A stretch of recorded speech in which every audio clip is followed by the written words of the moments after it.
काफी दिनों से हम अपना चैप्टर पढ़ रहे हैं वर्ग समीकरण। आज लास्ट एक्सरसाइज की तरफ बढ़ रहे हैं और लास्ट एक्सरसाइज है वर्ग समीकरण के उपयोग। तो बहुत सारे स्टूडेंट्स को रहता है कि आखिर ये वर्ग समीकरण का उपयोग कहाँ पे है, तो हम लोग यहाँ पे देखने जा रहे हैं कि वर्ग समीकरण का उपयोग कहाँ पर है। तो इसके लिए देखिए कि यहाँ पे है वर्ग समीकरण का उपयोग हमारी रोजमर्रा की लाइफ में होता है। मतलब जिंदगी में बहुत सारे ऐसे क्वेश्चंस आते हैं, ऐसे प्रॉब्लम्स आती हैं जिसको हल करने के लिए, इसको सॉल्व करने के लिए हमें वर्ग समीकरण की जरूरत पड़ती है, जिसको हम लोग इस 2.6 में कुछ क्वेश्चंस ऐसे सॉल्व करेंगे। और प्रश्न में जो ज्ञात करना हो उसे एक्स, अभी कैसे क्वेश्चन हल करना है उसको ध्यान से देखिए।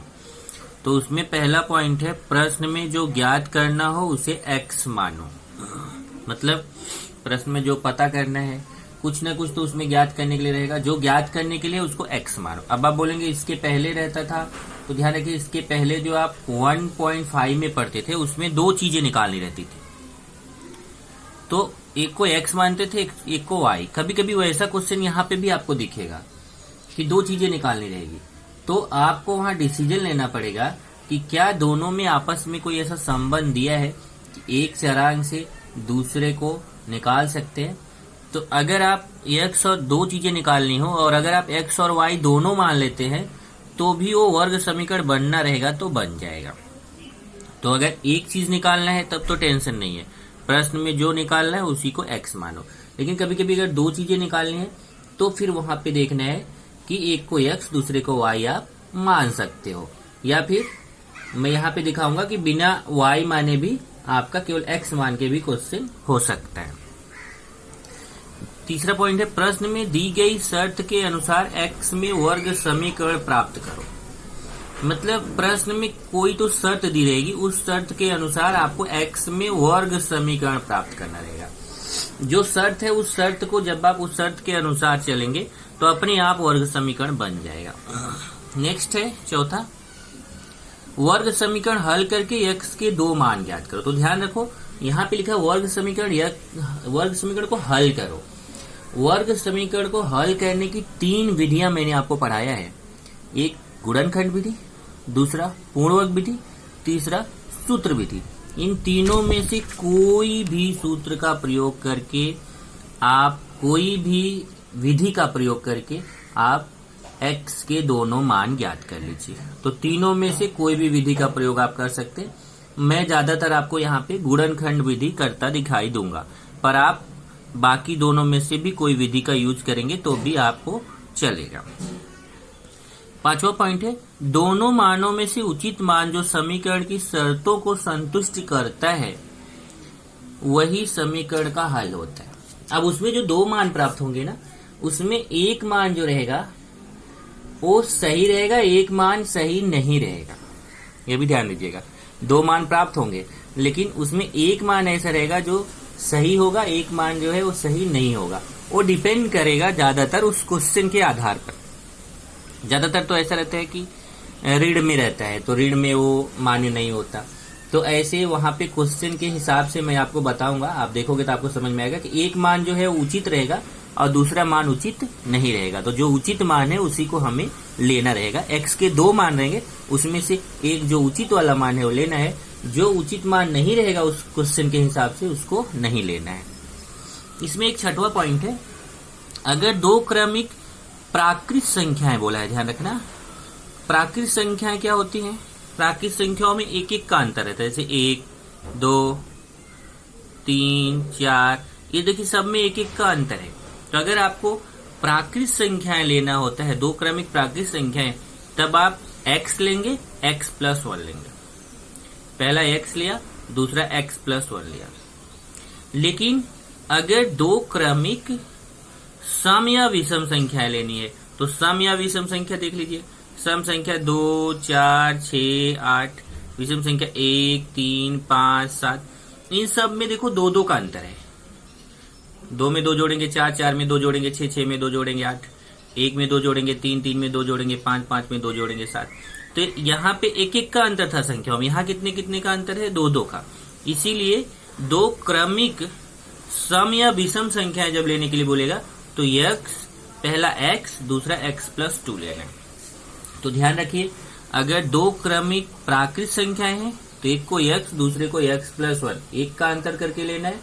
और अगर दो क्रमिक सम या विषम संख्याएं हैं तो x और फिर 2 का अंतर करके x+2 लेना है। तो ये इसमें कंफ्यूजन नहीं होना चाहिए, केवल प्राकृत संख्या लिखा रहेगा तो एक को x, दूसरे को x+1 लेना है। और अगर प्राकृत संख्या के साथ सम या विषम भी लगा हुआ है तब आपको एक को x, दूसरे को x+2 लेना है। पहला क्वेश्चन चलते हैं प्रश्न संग्रह 2.6 का। प्रगति की 2 वर्ष पूर्व और 3 वर्ष बाद की आयु का गुणनफल 84 है तो उसकी वर्तमान आयु ज्ञात करो। अब देखो, प्रगति एक लड़की का नाम है, उसका 2 वर्ष पूर्व और 3 वर्ष बाद की आयु का गुणनफल 84 है। तो हमें पता करना है कि प्रगति की वर्तमान आयु मतलब इस समय आयु कितनी है। तो निकालना क्या है, देखिए प्रगति की वर्तमान आयु निकालना है।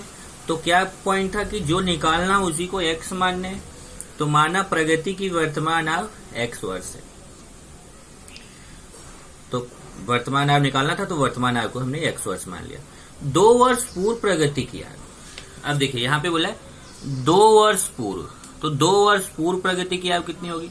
आज प्रगति की आयु x वर्ष है, 2 वर्ष पहले 2 वर्ष कम रही होगी। जैसे मान लीजिए आज आप 14 साल के हैं तो 2 वर्ष पहले आप कितने के रहे होंगे, 12 के, मतलब 14 में से 2 माइनस कर देंगे तो पता चल जाएगा। इसका मतलब अगर पूर्व का पूछा है तो आपको माइनस करना है, और बाद का पूछा है जैसे मान लीजिए आज आप 14 वर्ष के हैं, 2 वर्ष बाद कितने हो जाएंगे, 16 वर्ष के, मतलब 14 में 2 प्लस किया जाएगा। तो अगर पूर्व बोलता है तो वर्तमान आयु में से उसको माइनस करके पता कर सकते हैं, और अगर बाद में बोलता है तो वर्तमान आयु में उसको प्लस करके हम पता कर सकते हैं। अब जैसे यहाँ बोला है 2 वर्ष पूर्व प्रगति की आयु, तो x-2 वर्ष, क्योंकि पूर्व बोला है इसलिए 2 माइनस कर दिया। और अगला है 3 वर्ष बाद प्रगति की आयु, इधर देखिए 3 वर्ष बाद, तो 3 वर्ष बाद प्रगति की आयु कितना हो जाएगा, x+3 वर्ष। तो ये आयु का क्वेश्चन कभी भी रहता है तो हमेशा माइंड में रखिए, वर्तमान आयु को आपको मानना है। और अगर वर्तमान आयु को मान लो आपने x मान लिया, तो अगर पूर्व बोलेगा तो जितने वर्ष पूर्व बोलता है उतना आपको माइनस करना है, और बाद वाला है तो जितने वर्ष बाद या पश्चात जितने वर्ष बाद बोलता है उतना आपको प्लस करके उसकी आयु पता कर सकते हैं। तो पहले की आयु पता करनी है तो माइनस करना है, और बाद की आयु पता करनी है तो प्लस करना है। तो 3 वर्ष बाद प्रगति की आयु x+3 वर्ष प्रश्नानुसार। अब प्रश्न में क्या बोला है, प्रश्न में देखिए बोला है कि ये जो 2 वर्ष पूर्व और 3 वर्ष बाद की आयु है उनका गुणनफल 84 है। मतलब ये 2 वर्ष पूर्व की आयु और ये 3 वर्ष बाद की आयु, इन दोनों का गुणा करने पे कितना आएगा, 84। देख लीजिए आयु का गुणनफल कितना है, 84। 2 वर्ष पूर्व और 3 वर्ष बाद की आयु का गुणनफल 84 है। तो ये 2 वर्ष पूर्व मतलब x-2 गुणे 3 वर्ष बाद मतलब x+3 बराबर 84। अब गुणा करिए, ये देखिए एक बार x का गुणा x+3 से, एक बार -2 का गुणा x+3 से। गुणा करना आप सीख चुके हैं, फिर भी मैं आपको बता रहा हूं। एक बार x का गुणा ये पूरे ब्रैकेट के साथ, और फिर एक बार -2 का गुणा इस पूरे ब्रैकेट के साथ। चलिए गुणा करते हैं। x का गुणा x से, x का गुणा 3 से। पहले x का गुणा x से करेंगे x², फिर x का गुणा 3 से करेंगे 3x। इधर -2 का गुणा x से करेंगे -2x, और -2 का गुणा 3 से करेंगे तो ये माइनस और प्लस का गुणा माइनस, और 2 3 6। तो चेक कर लो, x का गुणा x से x², x का गुणा 3 से 3x, -2 का गुणा x से -2x, -2 का गुणा 3 से करेंगे तो पहले चिन्ह का गुणा, माइनस और प्लस का गुणा माइनस, 2 3 6, और ये 84।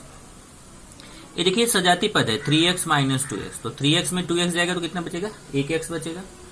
प्लस माइनस घटता बड़ी संख्या का चिन्ह, तो 3x में 2x निकला तो 1x बचा, बड़ी संख्या के सामने प्लस है तो प्लस, ये -6, और 84 प्लस है इधर आएगा तो माइनस। ये फिर सजाती पद है, संख्या संख्या सजाती पद होता है। तो माइनस माइनस जोड़ा जाता है बड़ी संख्या का चिन्ह। 84 में 6 जोड़ेंगे 90, बड़ी संख्या के सामने माइनस है तो माइनस। अब इसका हमें करना है गुणनखंड। इसका गुणनखंड करेंगे। इसका गुणनखंड करने के लिए आपको अब जैसे मैंने आपको बताया था कि ये वर्ग समीकरण हमें प्राप्त हो गया, तो जब वर्ग समीकरण प्राप्त हो गया तो इसको आप किसी भी विधि से हल कर सकते हैं। आप चाहे गुणनखंड विधि से हल करिए, चाहे पूर्ण वर्ग विधि से हल करिए, चाहे सूत्र विधि से। जैसे मैं इसको गुणनखंड विधि से हल किया हूं, और गुणनखंड विधि आप सीख चुके हैं, मुझे दोबारा सिखाने की जरूरत नहीं पड़नी चाहिए। फिर भी एक बार चेक करिए कैसे करते हैं। इधर देखिए -90 है, इधर किनारे किनारे का गुणा करते हैं, तो 1 और ऋण 90 का गुणा करेंगे। 1 और ऋण 90 का गुणा करेंगे, कितना आएगा ऋण 90, और बीच वाला संख्या यहाँ कितना है 1, चेक करिए। इधर किनारे 1 है, इधर ऋण 90, 1 में ऋण 90 का गुणा ऋण 90, और बीच में यहाँ पद कितना है 1। दो ऐसी संख्या गुणा करने पे 90, जोड़ने या घटाने पे 1, तो 10 और 9, 10 में 9 का गुणा करेंगे 90, और 10 में 9 गया 1। बड़ी संख्या 10 के सामने बीच वाला चिन्ह प्लस, और छोटी संख्या 9 के सामने ये प्लस और माइनस का गुणा माइनस। ये आपको बताया मैंने गुणनखंड विधि में कि बड़ी संख्या 10 है, उसके सामने तो ये बीच वाला चिन्ह प्लस, और छोटी संख्या जो 9 है उसके सामने ये दोनों चिन्हों का गुणा, प्लस और माइनस का गुणा माइनस। अब ये किनारे वाला ऐसे लिखा जाएगा x² और -90, तो किनारे वाले पद तो ऐसे लिखे जाएंगे, जो बीच वाला पद है इसको हटा के उसके दो भाग हो गए। जहां 1x था उसको हटा के धन 10x ऋण 9x, x वाला पद हटा के वहां +10x -9x। आप चेक भी कर सकते हैं, 10x में 9x गया तो 1x आएगा, आपका मान बदला नहीं। पर ये जो 3 पद थे वो कितने पद में बदल गया, 1 2 3 4, 4 पद में बदल गया। इससे इन दोनों को साथ में लेंगे, इन दोनों को साथ में। इन दोनों में अगर आप देखें तो कॉमन है x, इन दोनों में x कॉमन लिया, तो x का भाग इसमें, x का भाग इसमें x का भाग देंगे 1 ही x बचेगा, इसमें x का भाग देंगे तो x कट जाएगा 10 बचेगा। यहाँ ऋण 9 है, और यहाँ तो जो माइनस है माइनस यहाँ लिख दीजिए, और फिर 9 का भाग 90 में जाता है तो 9 कॉमन हो गया। अब ऋण 9 का भाग यहाँ, ऋण 9 का भाग यहाँ ऋण 9 का भाग देंगे तो ऋण 9 कटेगा, केवल x बचेगा, और यहाँ ऋण 9 का भाग देंगे तो पहले माइनस माइनस का भाग प्लस, और 90 में 9 का भाग देंगे तो 10। ये देखिए x + 10 दो बार है तो उसको केवल एक ही बार लिखेंगे कॉमन, बचेगा कितना x -9, तो x + 10 एक बार लिखेंगे, बचेगा कितना x -9। एक बार x + 10 को 0 करेंगे, एक बार x -9 को 0 करेंगे। एक बार x + 10 को 0 करिए, एक बार x -9 को, तो ये प्लस इधर आके -10, -9 इधर आके +9। अब मैंने आपको बोला था कि x के जो दो मान प्राप्त होंगे उसमें से एक मान उचित होगा, एक उचित नहीं होगा। तो देखिए यहाँ अपने आप समझ में आ गया कि यहाँ ये जो माइनस वाला मान है इसमें क्या बोला है, आयु बोला है। x क्या है, x आयु है, और आयु किसी की कभी भी माइनस में नहीं हो सकती, तो आपको बताना है। परंतु आयु ऋणात्मक नहीं होती है, इसलिए x का मान 10 नहीं हो सकता है, क्योंकि x का मान ऋण 10 नहीं हो सकता क्योंकि ये तो ऋणात्मक है, आयु कभी ऋण में होती नहीं है। देखिए एक ये मान हमारा उचित नहीं है, तो उचित मान कौन सा है, x = 9। तो इस तरीके से प्रगति की वर्तमान आयु हमने क्या माना था, x वर्ष, और x का मान हमें कितना आ गया 9, तो प्रगति की वर्तमान आयु कितना आ गई 9 वर्ष। यही उत्तर हो गया। तो यहाँ ध्यान दीजिएगा कि ये माइनस में है, आयु माइनस में नहीं होती है, इसलिए x का मान ऋण 10 नहीं होगा, बल्कि x का मान कितना होगा 9, और यही हो गया उत्तर। अगले क्वेश्चन के लिए चलेंगे। प्रश्न नंबर 2, दो क्रमिक समप्राकृत संख्याओं के वर्गों का योगफल 244 है, वे संख्याएं ज्ञात कीजिए।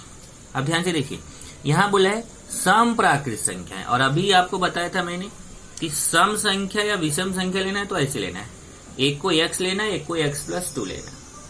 तो यहाँ सम बोला है तो हमें एक को x, एक को x + 2 लेना है। देखिए दो क्रमिक समप्राकृत संख्याएं, तो माना दो, यहाँ पे ऐड कर लीजिए जरा, दो क्रमिक समप्राकृत संख्याएं x तथा x + 2 है। तो इसने बोला है दो क्रमिक, तो आप जरा यहाँ पे अपने जब आप लिखने लगेगा पिक्चर में तो वहां पे भी इसको क्रमिक लिख लीजिएगा, याद रखिएगा आप। माना दो क्रमिक समप्राकृत संख्याएं x तथा x + 2 है प्रश्नानुसार। अब प्रश्न क्या है, प्रश्न में देखो क्या बोला है, ये जो क्रमिक संख्याएं हैं उनकी वर्गों का योगफल 244 है, मतलब इन संख्याओं का वर्ग करो और उसका योगफल करो, मतलब जोड़ो। तो ध्यान से देखिए, ये पहली संख्या है, ये पहली संख्या है, दूसरी संख्या है। तो पहली संख्या x है, दूसरी संख्या x प्लस 2 है, तो इनका वर्ग करना है। तो देखो x का भी वर्ग किया मैंने, x प्लस 2 का भी वर्ग किया, और वर्गों दोनों के वर्गों का योगफल, योगफल मतलब प्लस, कितना है 244। तो फिर से पढ़िए, दो क्रमिक सम प्राकृत संख्याएं जो हैं उनके वर्गों का योगफल 244 है। जो दो संख्याएं आपने माना था, एक x प्लस 2, तो x का भी वर्ग किया, x प्लस 2 का भी वर्ग किया और उनका योगफल किया, ये किसके बराबर है 244, तो बराबर 244। यहां जरा ध्यान रखना, यहां ax स्क्वायर ऐसे ही, और यहां पे आप गलती मत करना, यहां मैंने x plus a plus B whole square का फॉर्मूला लगाया। ज्यादातर आप इतने दिन से इसको a plus B whole square का बहुत प्रैक्टिस करते हैं, और बहुत सारे स्टूडेंट यहाँ गलत करते हैं। ए क्या लिखते हैं, एक बार x स्क्वायर लिख देंगे, एक बार 2 का स्क्वायर 4 लिख देंगे, बीच का पद गायब हो जाता है। जबकि आपको मालूम है a plus B whole square होता है a square plus 2ab plus B square. तो आप क्या करते हैं, a स्क्वायर और b स्क्वायर तो निकालते हैं, लेकिन 2ab नहीं निकालते। तो 2ab निकालना है, 2ab में क्या होता है, ये जो a और b रहता है ना, इन दोनों का गुणा करके उसका दुगुना करना रहता है। a और b देखिए, उसका गुणा करके उसमें दो का गुणा, मतलब पहले इन दोनों का गुणा करिए, फिर उसमें उसका डबल कर दीजिए, उसका दुगुना कर दीजिए।